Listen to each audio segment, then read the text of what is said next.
आपल्याला जे मार्गदर्शन मिळाले ते डॉक्टर RG सोनकुमार साहेब, प्रमुख शास्त्रज्ञ NRC ग्रेप्स पुणे. फळ छाटणीनंतर द्राक्ष बागेत येणाऱ्या समस्या आणि या समस्येवरती समस्याचे संभावित कारणे व त्यावरील उपाययोजना.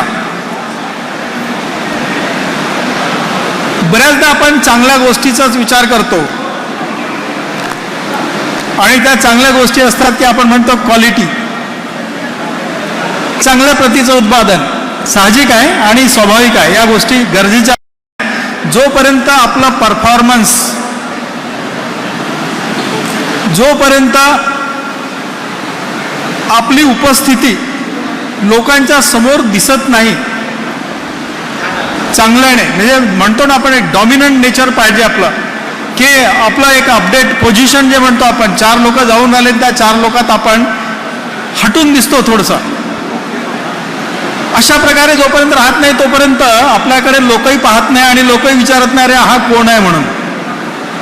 तशासारखीच गोष्ट आपल्या बागेत सुद्धा आहे. जे काही उत्पादन आपण घेतो ते उत्पादन जोपर्यंत चांगल्या प्रतीचं होत नाही, चांगल्या प्रतीचं तयार होत नाही, तोपर्यंत त्याला बाहेर कोणी विचारत नाही. मग ते आपल्याकडे आता सांगली विभागाचा जर विचार केला आपण, अर्धे लोक म्हणजे 50% आपण बेदाण्याकडे जातो, 50% आपण 40% होऊ शकते आपण लोकल मार्केटिंग करतो, काही 10% 20% आपण एक्सपोर्ट करतो. हे वेगवेगळ्या याच्यात उद्देशाच्या आपल्याला बागा तयार करतो आपण, बागेचं आपण व्यवस्थापन करतो आणि या वेगवेगळ्या उद्देशाकरिता आपल्याकडे वेगवेगळ्या द्राक्ष जाती आहेत. मग आपल्याकडे या भागात लोकल मार्केटिंग करता नरुटेंची SSN आहे, सुपर सोनाका इथलीच आहे, अनुष्का आहे, धनाका आहे ज्या इलॉंगेटेड आहे, सोनाका, माणिक चमन या इलॉंगेटेड व्हरायटीज आहे, कृष्णा सीडलेस, ज्योती सीडलेस तुमच्या याच भागातली आहे, आणि मग आहे आपल्या बेदाण्याकरता काही व्हरायटीज असेल, थॉम्सन आहे, क्लोन आहे, मंजरी किशमिश काही लोकांनी लावलेली आहे द्राक्ष संशोधन केंद्राची. आता परत या भागात मी बऱ्याचशा बागायतदारांसोबत चर्चा होते आणि ते सांगतात की आम्ही आता एक्सपोर्ट पोटेन्शियलचा विचार करतो आहे, सुपर मॉलला आम्ही आपला माल पाठवण्याचा प्रयत्न करतो आहे. तो माल कोणता आहे तर रेड ग्लोब आहे, नाना असतील इथे सुभाष सर्वे, रेड ग्लोब आहे. त्यानंतर आपले क्रिम्सन सीडलेसचा आणखी वापर होत आहे. तर या ज्या द्राक्ष जाती आहेत यामध्ये प्रामुख्याने आपल्याला आवश्यक जर असेल तर एकसारखा रंग, एकसारख्या आकाराचा घड, सुटसुटीत घड,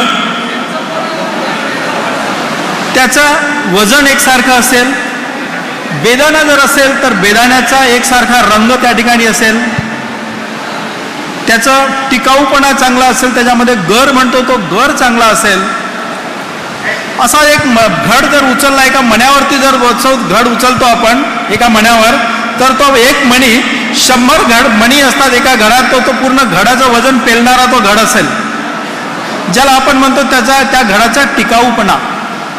आणि तो टिकाऊपणा असतो त्याच्यामध्ये जे देठ आहे, देठाचं जे अटॅचमेंट आहे ते अटॅचमेंटवरती अवलंबून असेल. ह्या गोष्टी जर आपल्याकडे असतील तर त्याला आपण म्हणतो की यस माझ्या बागेत चांगल्या प्रतीचं उत्पादन आहे. आणि याच चांगल्या प्रतीच्या उत्पादनाला जर मला फक्त 10 रुपये जर जास्त मिळत असेल शेजारच्या बागेच्या तुलनेत किंवा माझ्याच एखाद्या प्लॉटच्या तुलनेत, दुसरा एक प्लॉट आहे ज्या प्लॉटमध्ये चांगल्या प्रतीचं उत्पादन आहे, ज्याला आपण म्हणतो की यस हटके म्हणतो त्याला, त्याच्यावर फक्त 10 रुपये जरी येत असेल, जास्त असेल, तरी 1,00,000-1.5 लाख रुपये आपल्याला एका एकरामध्येच चांगलं उत्पादन, जास्त उत्पादन मिळते. म्हणजे खर्च आपला पैसा मिळतो. तेवढा जरी पैसा मिळाला तर त्या पैशातून आपला उत्पादन खर्च जो आहे तो उत्पादन खर्च कमीत कमी 50%, 60% जरी उत्पादन खर्च आपला निघाला तरी आपली भरपूर काही कमाई झाली असं आपल्याला म्हणता येईल.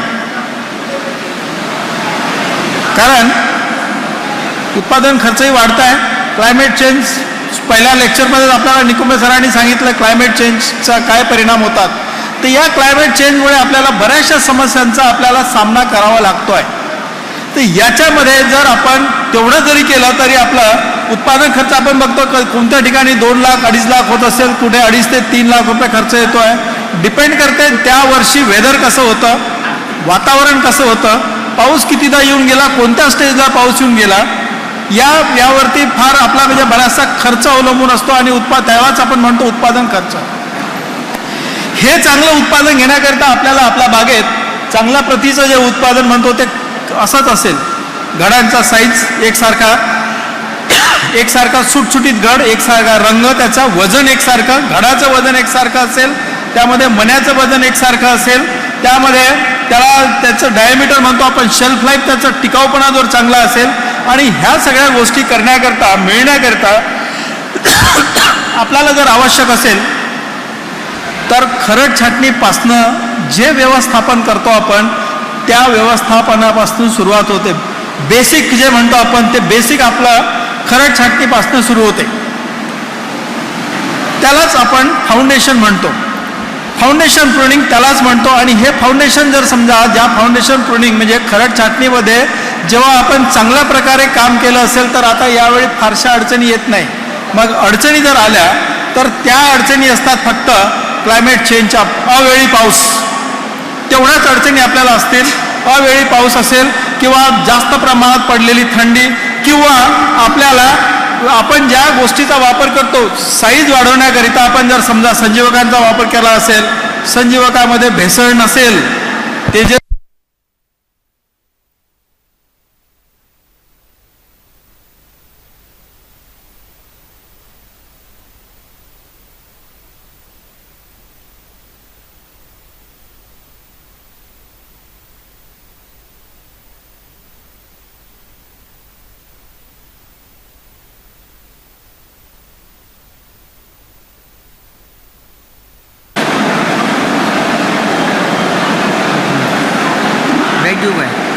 तेच चाललं राहिले आपल्याला आहे. बरोबर आहे, ते राहते ते राहतेच. असले लोक चालले नाही जायला नको. तर खरड छाटणीमध्ये जे आपण व्यवस्थापन करतो त्या व्यवस्थापनावरती आपलं आजचं जे उत्पादन आहे ते अवलंबून असेल.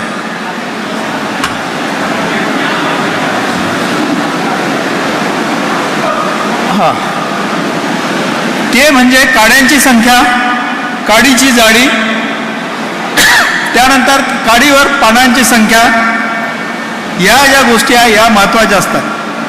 आणि या गोष्टीचा जर आपण असा विचार केला तर हे द्राक्ष बागेचं उत्पादन हे कशावर अवलंबून असेल तर आपण खरड छाटणीच्या वेळी जे उत्पादन घेतलं, आपण काम केलं त्या कामावरती. आणि आता आपण बघतो की फळ छाटणी झाल्यानंतर आपल्याला ह्या अशा परिस्थिती आपल्या बागेत दिसतात. सुरुवात होतं फळ छाटणीच्या आधी आपली बाग जशी आहे त्या बागेचं व्यवस्थापन कसं, तर ह्या अशा प्रकारे आपल्या बागेचं व्यवस्थापन असावं. काडी परिपक्व झालेली असावी. ज्या काडीमध्ये आपण म्हणतो की काप जर घेतला असेल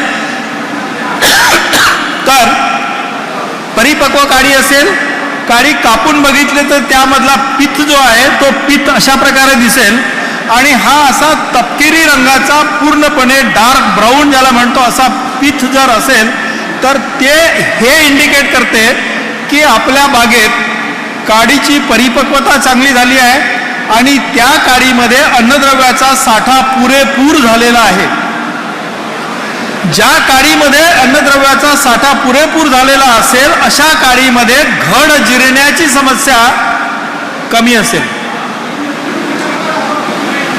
ठिसूळ काडी आहे, अन्नद्रव्य ज्याला आपण कर्बोदके म्हणतो त्याचा साठा त्या ठिकाणी आहे. आता जो घड आहे तो घड साबूत आहे, घड व्यवस्थित आहे आणि हा मजबूत घड यावेळी फिसलण्याची, गळण्याची, जिरण्याची समस्या जवळपास शून्य असते. तर ही परिस्थिती जर आपल्या बागेत असेल तर आपल्याला अडचणी काही नाही. पण जर बागेत आता आपण बघतो या भागात पाऊस सारखा सुरू आहे. मगाशी नानांसोबत चर्चा करत होतो, ते म्हणाले शनिवारपासून पुन्हा 4 दिवस पाऊस सांगताय आणि म्हणून छाटण्या घ्यायच्या की नाही हा एक संभ्रम आहे किंवा छाटण्या आपण उशीर करतोय. ह्या ज्या गोष्टी आहे या गोष्टी याच्यामुळे होतात की पाऊस झाला असेल, खरड छाटणीनंतर जे काळीचा परिपक्वतेचा जो कालावधी आहे त्या कालावधीमध्ये जर दाटी असेल, काम व्यवस्थित झालं नसेल, त्यावेळी जर समजा काळ्याची गर्दी असेल, पानावरती काळीच्या डोळ्यावर सूर्यप्रकाश पडला नसेल, तर ही एक परिस्थिती निर्माण होते. खालचा जो फोटो आहे काड्यांची संख्या आपण बघतो आणि अशा काड्या सूर्यप्रकाशाच्या अभावाने, अशा काड्या अन्नद्रव्याचं जे कॉम्पिटिशन असते या कॉम्पिटिशनच्यामुळे काळीची परिपक्वता होत नाही. जर रोग आला असेल, त्या रोगाच्या प्रादुर्भावाने जर समजा पानगळ म्हणजे जीवाणू बीजाणू जे आहे रोगाचे, त्यांनी जर पानातून रस शोषून घेतला असेल तर पान पूर्ण गळलेलं असेल आणि पान जर गळलं असेल तर काडीची परिपक्वता होणे शक्य नाही आणि अशा परिस्थितीत काडी आपल्याला कच्ची राहते. काडी कच्ची राहते. आपल्याला बाहेरून काडी पूर्ण खाकी कलरची दिसते आहे, परंतु बोर्डच्या फवारण्या आपण भरपूर करतो. जेव्हा असा रोग येतो आणि त्याच्यानंतर काय होतं, पोटॅशच्या फवारण्या करतो आपण आणि याच्याच माध्यमातून ही काडी बाहेरून आपल्याला वंजलेली दिसेल, परिपक्व झालेली दिसेल, परंतु आतमध्ये काडी पूर्ण कच्ची असते आणि अशा काड्यामध्ये आपल्याला घड जिरण्याची किंवा गोळी घड तयार होण्याची, गोळी घड निघण्याची समस्या जास्त असते. या परिस्थितीत आपल्याला एक काम करता येतं की जर काडीचा पित्त जर पांढरा असेल, 10 दिवस 12 दिवस 15 दिवस थांबून जावं, बागेमध्ये पोटॅशची उपलब्धता करावी, बागेमध्ये फवारणीच्या माध्यमातून किंवा इव्हन आपल्या जमिनीतून आपल्याला पोटॅश देऊन बगलफुटी असतील, शेंडे असतील ते मारून घ्यावे आणि मग आपल्याला काडीची परिपक्वता झाल्यानंतरच छाटणी जर घेतली तर आपल्याला त्याचे परिणाम चांगले मिळतील. छाटणी होते. सर्व सुरळीत चालतं आणि हे अशा प्रकारे आपण चालतो पुढे, छाटणी घेतो, पेस्टिंग करतो किंवा आपण छाटणी झाली, पेस्टिंग झालं, 1 दिवस 2 दिवस गेला, डोळे फुटण्याकरता आपल्याला 8 ते 9 दिवस लागतात. 8 ते 9 दिवसाच्या कालावधीमध्ये बागेत आपल्याला काही परिस्थितीचा सामना करावा लागतो. आता हे जे फोटोग्राफ्स दाखवतो मी, हे फोटोग्राफ जुने आहेत, म्हणजे आधीचे आहेत. घड जिरण्याची समस्या आहे 2 गोष्टीने येते. एक तर काळी परिपक्वतेचा जो कालावधी आहे तेव्हापासनं फळ छाटणीचा कालावधी आहे, तो जो पिरियड आहे त्या पिरियडमध्ये जर समजा रोगांचा प्रादुर्भाव असेल, बागेत पाणी थांबलं असेल, बागेत शेंडा वाढ जास्त होत असेल, म्हणजेच काळीची परिपक्वता लांबणीवर जाईल, म्हणजेच त्यामध्ये वेलीमध्ये जे जिब्रेलिनचं प्रमाण म्हणतो ते जास्त वाढेल आणि ह्या परिस्थितीमुळे सुद्धा आपल्याला पुढच्या समयाच्या फळ छाटणीनंतर जेव्हा पोंगा अवस्था येते त्या पोंगा अवस्थेमध्ये घड जिरण्याची समस्या भेडसावते. त्याला हे एक कारण आहे. दुसरं एक कारण आहे की फळ छाटणी केली आहे आणि फळ छाटणी झाल्यानंतर बागेत पाणी साचलं आहे, बराच वेळ बराच काळ बागा फुटल्या, बाग फुटून राहिली. त्याच परिस्थितीमध्ये आपल्याला जर आपल्या बागेत ही एक धोक्याची घंटा आहे, बागेत ही धोक्याची घंटा आहे. ज्या कोणत्या बागेत पाणी साचलं आहे जास्त काळ, फळ छाटणीच्या 3 ते 4 दिवसानंतर पोंगा अवस्था ते 3 पाने अवस्थापर्यंत जर बागेत पाणी साचलं असेल अशा प्रकारे, तर होतं एक नेमकं त्यामध्ये जे आपण म्हणतो शरीरशास्त्रीय हालचाली वेलीच्या काय आहे महत्वाचं आपल्याला शास्त्र हे म्हणते की बागेत जर चांगल्या प्रकारचं उत्पादन घ्यायचं आहे तर त्या बागेत त्या वेलीची वाढ नियंत्रणात ठेवणं गरजेचं आहे. वाढ नियंत्रणात कशी असावी, आता यावेळेस आपल्याला हे मी दुसरा एक फोटो दाखवतो. या ठिकाणी ही वाढ आता या पोंगा अवस्था ते 1-2 पान अवस्था आहे, घड जिरण्याची समस्या जे म्हणतो आपण, ती वाढ काय नियंत्रणात ठेवता येईल मला याच्यात आणि कसं समजावं वाढ नियंत्रणाचं. ही जी परिस्थिती आहे, हे बागेत जर समजा छाटल्यानंतर डोळा पोंगा अवस्था आहे आणि या अवस्थेत जर समजा पाऊस आला, पाणी साचलं आहे आणि म्हणतो आपण काय होतं नेमकं, शास्त्र हे सांगते की वाढ नियंत्रणात पाहिजे. म्हणजेच त्या वेलीमध्ये फिजिओलॉजिकली जर विचार केला तर सायटोकायनिन आणि जिब्रेलिन्सचा प्रमाण याचं गुणोत्तर आहे निर्धारित असावं. निर्धारित म्हणजे काय, त्या वेलीत सायटोकायनिनचं प्रमाण जास्त असावं. सायटोकायनिनचं प्रमाण त्या वेलीत जास्त असावं, जिब्रेलिनचं प्रमाण कमी असावं.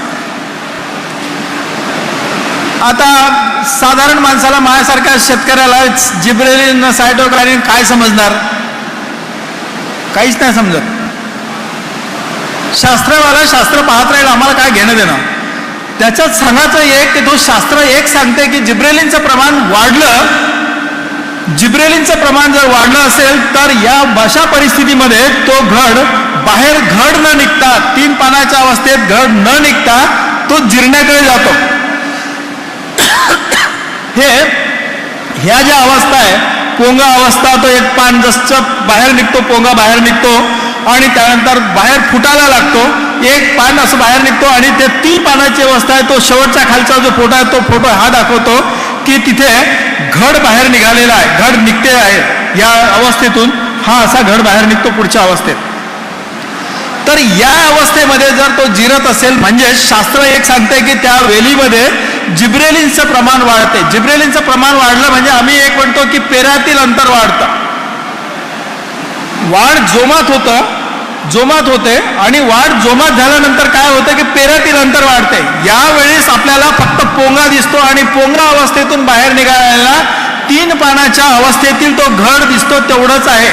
त्याच्यात जेव्हाचा आम्ही अभ्यास केलेला असेल, काय म्हणतात लॅबोरेटरीमध्ये अभ्यास केला असेल, शेतातून आम्ही काड्या काढून आणल्या आणि त्या डोळ्या त्याला तरसून त्या डोळ्याचं काही बायोकेमिकल केलं असेल, त्याचं अनालिसिस केलं, त्याच्यात हे सांगते की जिब्रेलिन्स या वेलीमध्ये याच्यात घडात वाढलाय. कशात, डोळ्यात जिब्रेलिन्स वाढलाय.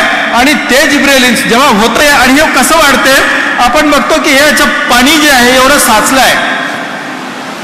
2 ओळीमध्ये आता बोध तर भरलाय पूर्ण, बोध तर फक्त बोधच भरला नाही, तर आपण बघतो की याच्यामध्ये पाणी 2 ओळीच्या मधात सुद्धा पाणी साचलेलं आहे. म्हणजे आपण ड्रीपनं पाणी देत होतो आधी, ड्रीपचं पाणी फक्त तेवढ्या क्षेत्रात 1 फूट या 2 फूट अंतरावरती पाणी पडायचं. ते पाणी पडता आता काय झालं की वरचा पाऊस आला, बोध पूर्ण भिजलं, बोधातून पाणी बाहेर चाललं आणि ते पाणी आणखी 2 ओळीच्या मधात साचलं. आता 2 ओळीच्या मधात जेव्हा पाणी साचतं तेव्हा काय होतं की त्या ओळीच्या मधात ज्या मुळ्या होत्या, ज्या इनॅक्टिव्ह होत्या, इनॅक्टिव्ह म्हणजे त्या अकार्यक्षम मुळ्या होत्या, त्या मुळ्या आता कार्यक्षम व्हायला लागल्या. बऱ्याचदा काय होतं की आपल्या बोधामध्ये आपण जे अन्नद्रव्य देतो, ड्रिपचं पाणी देतो किंवा बेसल डोस देतो आपण खतांचा, ते जास्त पाऊस किंवा सतत पाऊस झाल्यामुळे बोध आपला असा उंच असतो आणि त्या बोधातून पूर्ण पाणी, खत आणि पाणी सगळं येऊन कुठं जातं, 2 ओळीच्या मधात. हे जेव्हा साचतं आतमध्ये तेव्हा तयार झालेली त्या वेलीची 2 ओळीच्या मधली जी मुळी आहे ते मुळी ऍक्टिव्ह होते. पांढरी मुळी तिथे लगेच तयार होते आणि ती कार्यक्षम अशी मुळी जेव्हा तयार होते तेव्हा ती वरती चालत जाते आणि जे अन्नद्रव्य आपण कधी दिलं नव्हतं मधात 2 ओळीच्या, तिथे लिचिंग झालं, 2 बोधातलं अन्नद्रव्य आलं तिथे आणि ते अन्नद्रव्य वेल पूर्ण घेते आणि मग त्याचा भपका उडतो वरती, ज्याला आपण म्हणतो वाढ जोमात झाली आणि वाढ जोमात सुरू आहे.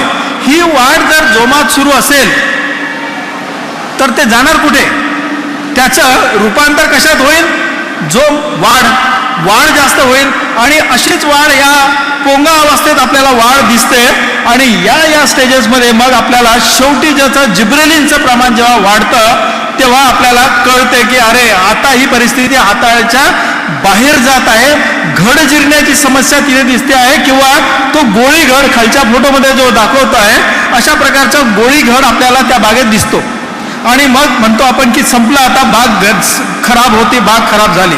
या ज्या अवस्था आहे, या शेवटच्या अवस्थेमध्ये जर अशी परिस्थिती असली तर त्या ठिकाणी आपल्याला अडचणीचा सामना असा होतो की हे एकतर फिलेक्स ज्याला म्हणतो, टेंड्रिल म्हणतो किंवा वरचं जे दिसते ही जिरण्याची एक समस्या आपल्याला आपल्या बागेत दिसते. मग आता याचं काय होतं काय, तेच आपण म्हणलं की बऱ्याचदा मुळी जे आहे जिब्रेलिनचं प्रमाण वाढवते. हार्मोन सुद्धा बऱ्याचदा काय म्हणतो आपण, हार्मोन सिंथेसिस करते मुळी. संजीवक जे म्हणतो ना त्याला, हार्मोन्स म्हणजे संजीवक, त्याच्यात ते संजीवकांची उत्पत्ती सुद्धा करते, हार्मोनची उत्पत्ती करून ते वरती नेते आणि याच्यामुळेच विगर वाढतो. आणि हाच एक आपला बॅलन्स जो आहे तो बॅलन्स सायटोकायनिन जिब्रेलिनचा बॅलन्स बिघडतो. आणि याच्यामुळे आपण जे बोललो की विगर जेव्हा वाढतो, ज्या वेळेस विगर वाढला पेऱ्यातील अंतर वाढते, त्यावेळेस आपण हे बघतो की पेऱ्यातील अंतर वाढलं त्याचे जे परिणाम आहे हे खरड छाटणीनंतर जे आपण घड निर्मितीच्या कालावधीत जेव्हा आपण पाणी जास्त वाढवतो किंवा ढगाळी वातावरण असेल किंवा खताचा वापर जास्त झाला असेल किंवा सूक्ष्म घड निर्मितीच्या कालावधीत एखादा पाऊस जास्त झाला असेल त्यावेळेस, तेव्हा याचा परिणाम आपल्याला या ठिकाणी दिसतात.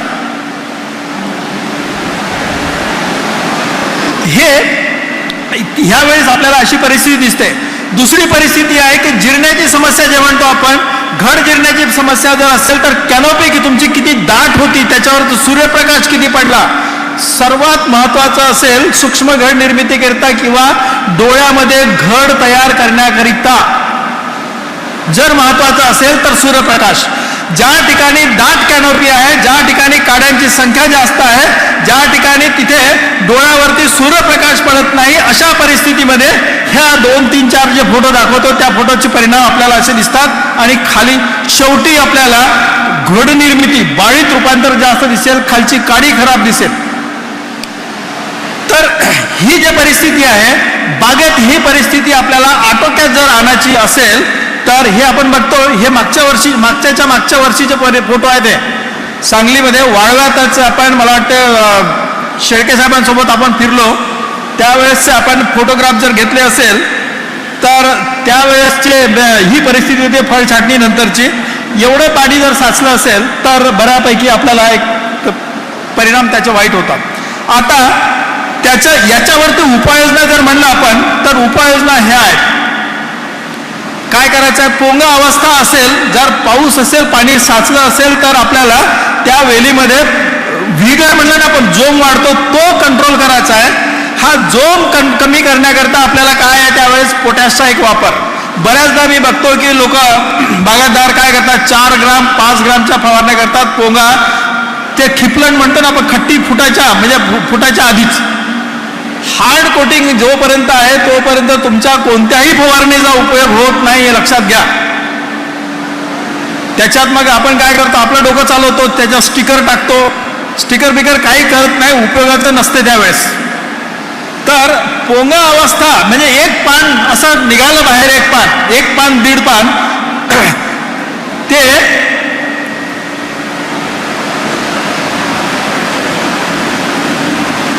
हे जे आहे हा पहिला फोटो आहे, उभा जो फोटो आहे तो फोटो, ती अवस्था किंवा जे कापसलेला डोळा आहे तो डोळा ते ही परिस्थिती डोळा ह्याच्या मध्यातला जो असेल किंवा त्याच्या आधीची जी परिस्थिती असेल त्या परिस्थितीमध्ये आपल्याला जर समजा फवारणी केली आपण तर उपयोगाची होते. आणि ही फवारणी करण्याकरता 4 ने 5 ग्राम लागत नाही. त्याची कॅपॅसिटी किती आहे, त्याची क्षमता किती आहे शोषून घेण्याची, नाही आहे जास्त. 1 ग्रामच्या वरती जास्त कोणतंही खत नको. 0050 आहे किंवा तुमचं 04037 असेल, 0946 आहे किंवा 1261 आहे, जे काही खत असेल, जे पोटॅश किंवा स्फुरद आणि पोटॅशयुक्त जे खत आहे त्या खतांचा वापर करून आपल्याला काम करता येईल. मग ते फवारणीच्या माध्यमातून जमिनीमध्ये जर समजा बोध जर व्यवस्थित असेल, बोध जर मोकळा असेल, वापसा कंडिशनमध्ये असेल तर आपल्याला जमिनीतून सुद्धा खत देता येईल. आणि आपण एक काय म्हणलं की आपल्याला सायटोकायनिन वाढवायचं आहे. सायटोकायनिन वाढवायचं, मग काय करायचं आहे, सायटोकायनिन युक्त आपल्याकडे संजीवक आहेत. 2च संजीवकांचा वापर आपल्याला यावेळी करता येते आणि तो म्हणजे 6BA आणि CPPO. 6BA 10 ppm ची फवारणी करता येईल. CPPO आपल्याला फार कमी प्रमाणात 0.35 ml ते 0.4 ml म्हणजे 10 लिटरला 3.5 ते 4 मिली, यापेक्षा जास्त नको. ह्या फवारण्या जर आपण अशा केल्या असेल आणि बागेतून पाणी जर काढलं असेल, बागेतून पाणी, आणि दुसरं एक मग शेवटचा जो पर्याय आहे की ज्या बागेत प्लास्टिक जर असेल, ज्या बागेत प्लास्टिक असेल तिथं घड जिरण्याची समस्या नसेल, इव्हन तुम्हाला कुजेची समस्या सुद्धा त्या ठिकाणी दिसणार नाही. तर ह्या ज्या काही उपाययोजना आहेत, या उपाययोजनापेक्षा दुसऱ्या उपाययोजना नाही. सर्वात मोठी उपाययोजना माझ्या हिशोबाने जर असेल तर 2 ओळीत जे आपण बोध तयार केला आहे, बोधाच्या मधातले जे 2 ओळीतील अंतर आहे त्यामध्ये एक हलकीशी नाळ आपण केली, चारी घेतली, बोधातलं पाणी जर निघालं, बोध जर मोकळा झाला, वापसा परिस्थितीत जर बोध आला असेल तर मुळी त्या ठिकाणी चांगली काम करते आणि त्यावेळीच आपल्याला त्याचा फायदा होता. मग दुसरा एक आहे त्याचा उपाय, तो आहे की cytokinin based fungicides, PGR, cytokinin वाढवणे. 6B आहे, CPPO आहे, यापेक्षा दुसरे अजून काय माहीत नाही. मग आता हे जे आपण म्हणतो की सायटोकायनिनचं, तर रूट टिप्स जे आहेत, सायटोकायनिन तो वाढवण्याकरता रूट टिप्सचं जो आहे त्याचं प्रमाण जे वाढवते, तर ते रूट टिप्स जे आहे 6BAचं जे प्रमाण आहे त्याचं इन्फ्लोरेसन्स प्रायमोडिया असेल त्याला सायटोकायनिन वाढवते. त्याचं RNA आणि DNA जे म्हणतो आम्ही आमच्या लेव्हलवरती जे शास्त्रज्ञ सांगतात की नाही की त्याचं न्यूक्लिक ॲसिड जे आहे याचं प्रमाण वाढवते. तर हे जे आहे याचं सायटोकायनिनचे हे जे काम आहे वाढवण्याचं काम, ते वेगवेगळ्या याच्यात काम करते. ते सायटोकायनिन म्हणजे PGR आपण दिले, 6B असेल, CPPO असेल, तर हे आपल्याला या परिस्थितीत वाढवते. त्याचं फिजिओलॉजिकली वेल ते आहे ते सक्षम करते. म्हणजे आपण त्या विपरीत परिस्थितीमध्ये सुद्धा त्यानं पुढे कसं चालावं हे सांगते. आणि याच्याकरता महत्वाचा विषय येतो तो दुसरा विषय आहे की फ्लोअर मॅनेजमेंट. वरची कॅनॉपी जितकी चांगली मॅनेज करता आपण, आपल्याला निकोमे सरांनी सांगितलं की कॅनॉपीचं मॅनेजमेंट कसं असावं. ह्या कॅनॉपी मॅनेजमेंट करिता आपल्याला फ्लोअर मॅनेजमेंट जे आहे, फ्लोअर मॅनेजमेंट म्हणजे आपण मुळाचा विकास, मुळी कशी सक्षम करतो यावरती जास्त अवलंबून आहे वरचं. जोपर्यंत मुळीच कार्य करणार नाही तोपर्यंत कॅनॉपी कुठे जाणार, आणि कॅनॉपी आलीच नाही तर मग तुमचं बाकीचं काय व्यवस्थापन. तर ही जे कार्यक्षम मुळी आपण पाहतो, ही वेगवेगळ्या परीने आपल्याला या मुळीचा विकास करायचा आहे. आपल्याला बऱ्याचशा ठिकाणी बऱ्याचशा लोकांनी आपल्याला काम चांगलं शिकवलं आहे. काही बाहेरचे पण वैज्ञानिक काय म्हणतात त्याला शास्त्रज्ञ येऊन आपल्याला मार्गदर्शन करतायत. मुळी ती कुठपर्यंत गेली आहे, किती खोलापर्यंत गेली आहे, ते याचा जर अभ्यास केला असेल आपण, शेवटी जमिनीचा प्रकार कसा आहे त्यावर मुळीची खोली, मुळी कितपर्यंत जाते हे अवलंबून असेल. भारी जमीन आहे, चिकट जमीन आहे, चुनखडीची जमीन आहे, हलकी जमीन आहे, ह्या वेगवेगळ्या जमिनीत एकच रूटस्टॉक असू द्या, तो एकच रूटस्टॉक व्यवस्थितरित्या तो पसरतो कसा, तर जमिनीच्या प्रकारानुसार. रूटस्टॉक एकच आहे, भारी जमीन आहे, चुनखडीची जमीन असू द्या, जिथे एक चुनखडीची लेअर आहे तिथं त्याची मुळी ते खाली जातच नाही, ते मुळी तिथंच राहते, तिथेच थांबते. आणि मुळी जर तिथेच थांबली असेल तर वरती कॅनॉपी वाढतच नाही. आणि म्हणून मग आपण म्हणतो की चुनखडी तुमच्या बागेत किती टक्के आहे त्यानुसार तुम्ही पाण्यात याच्यामध्ये सल्फरचा वापर करा, मातीचं परीक्षण त्याच्या आधी करा. संघाच्या शाखेत इव्हन सोलापूरच्या शाखेमध्ये याचा soil testing, nutrient testing, petiole टेस्टिंगचं लॅबॉरेटरी ओपन झाली. प्रत्येक ठिकाणी तिचं शाखा आहेत, त्या ठिकाणी लॅबॉरेटरीज आहेत. पुणे जवळच आहे, अशा ठिकाणी आपण आपलं soil testing, petiole testing, water testing हे वेळोवेळी जर केलं तर उत्पादन खर्च कमी करणे आपल्याला सोपं होईल. तर हे जे मुळे आहेत याच्या मुळीचा आपण जर त्या तयार केली चांगली, मल्चिंगचा वापर करा, शेणखताचा वापर करा, चारी घेऊन काम करा. हे जर त्याच्यात आहे मुळी, ह्या मुळीचं आपण काम जर बघितलं असेल तर ते महत्त्वाचं जे आहे तो फीडर रूट, तो फीडर रूट्स एक कमी करते की मगाशी आपण म्हणलं की ऑक्सिन्स तयार करते, ऑक्सिजनचं सिंथेसिस करते, अन्नद्रव्याचा वापर करते, नवीन याच्यात काम करते आणि पाणी शोषून वरती घेऊन पुढे चालते. तर घड जिरण्याची समस्या ह्या याच्याशी संलग्नित आहे, याला जोडून असल्यामुळे आपण काम करणं त्या ठिकाणी गरजेचं आहे. दुसरा एक आहे की आपल्या समस्या येतात कुजेच्या समस्या. कुजेची एक महत्त्वाची समस्या आपण आपल्या बागेत बघितली असेल तर ती समस्या येते की याच्यानंतर ही जे स्टेजेस आहे, डोळ्यातून घड बाहेर येतो, फुटीतून तीन पानाच्या अवस्थेत दिसायला लागतो, 13व्या-14व्या दिवशी आपल्याला घड दिसतो आणि आपण 14 ते 19व्या दिवसापर्यंत आपण म्हणतो फेलफुटी काढून घेऊया. फेलफुटी जर आपण त्यावेळी जर काढल्या तर आपल्याला अडचणीचा सामना करण्याची गरज नाही. ही जी परिस्थिती आहे, एक्सेस शूट रिमूव्हल जे म्हणतो आपण, फेलफुटी काढण्याची अवस्था, यावेळी जर आपण काम व्यवस्थित जर केलं तर अडचणी येत नाही. पण ही जर परिस्थिती अशी निर्माण झाली असेल, फुटी विरळणीला विलंब होत असेल, उशीर होत असेल, तर या परिस्थितीमध्ये या छोट्याशा कॅनॉपीमध्ये आपण बघतो एका काडीवरती आपण 4 ते 5 डोळ्याला पेस्टिंग करतो. 4 ते 5 डोळ्याला पेस्टिंग केलं आणि 4 ते 5 पूर्णच्या पूर्ण डोळे फुटले आणि पूर्ण फुटलेल्या डोळ्यावर 4-5 पानाच्या अवस्थेमध्ये आपल्याला ही परिस्थिती निर्माण होते. 5 पानं 25 फूट पानं झाले एका काडीवर. 9-5च्या अंतरावरती जर समजा किंवा 10-6च्या अंतरावरती 30 काड्या जर असतील तर 30 काड्या गुणीला 25 पानं, एवढे जर पानं होत असतील 800-900 पानं झाले. तेवढे जर पानं एवढ्या कमी कॅनॉपीमध्ये, कमी वाढीच्या कमी अवस्थेमध्येच जर इतकं जर वाढलं असेल तर त्या ठिकाणी एक सफोकेटिव्ह इन्व्हायरमेंट तयार होते. हा जो घड आहे, या घडावरती त्या पानावरून उतरलेला पाणी हवा खेळती राहत नाही, दमट वातावरण त्या ठिकाणी राहते आणि मग दमट वातावरणामध्ये हे त्या ठिकाणी पाणी बघतो आपण, त्याच्यावरती पाणी जमा होतं. पाणी त्या ठिकाणी गोळा झालं की ह्या गोळा झालेल्या पाण्यावरची मग होतं की अर्धा तास 1 तास जरी पाणी तिथं साचलं असेल तरी मग आपल्याला आपल्या बागेत पूजेला समोर जावं लागतं. हे मी गेल्या 2 वर्षापूर्वी आपल्याच भागात फिरलो आहे, सांगली भागात, आणि हे पूजेची समस्या चांगल्यानं अनुभवली. याच पूजेच्या समस्येवर पूजेमुळे पूर्ण बागा खाली झालेल्या बघितल्या मी. दिवाळीच्याच पिरियडमध्ये होतो, पाहून गेलो आणि ही परिस्थिती. आता होतं एक की फळ छाटणीपूर्वी बागेत जो काही रोगांचा प्रादुर्भाव होता, पाऊस आला, आर्द्रता वाढली, त्यावेळेस नवीन फुटी येतात आणि त्या नवीन फुटीवरती रोगांचा प्रादुर्भाव वाढतो आणि त्या रोगांच्या पैकी डाउनी मिल्ड्यू एक महत्वाचा रोग त्यावेळेस असतो.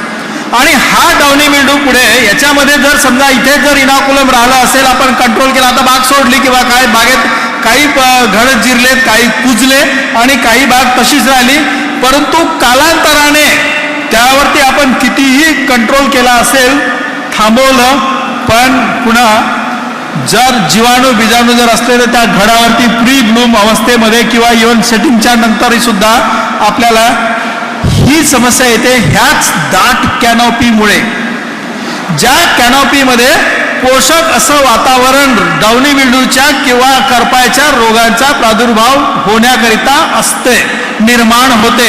काय आहे, 80% पुढे तिथे आर्द्रता पाहिजे. 30 ते 32 किंवा 35 डिग्री सेंटीग्रेड पर्यंत तापमान पाहिजे आणि थोडंसं दमट असं वातावरण तिथे पाहिजे, जे वातावरण आपल्याला या दाट कॅनॉपीमुळे मिळते.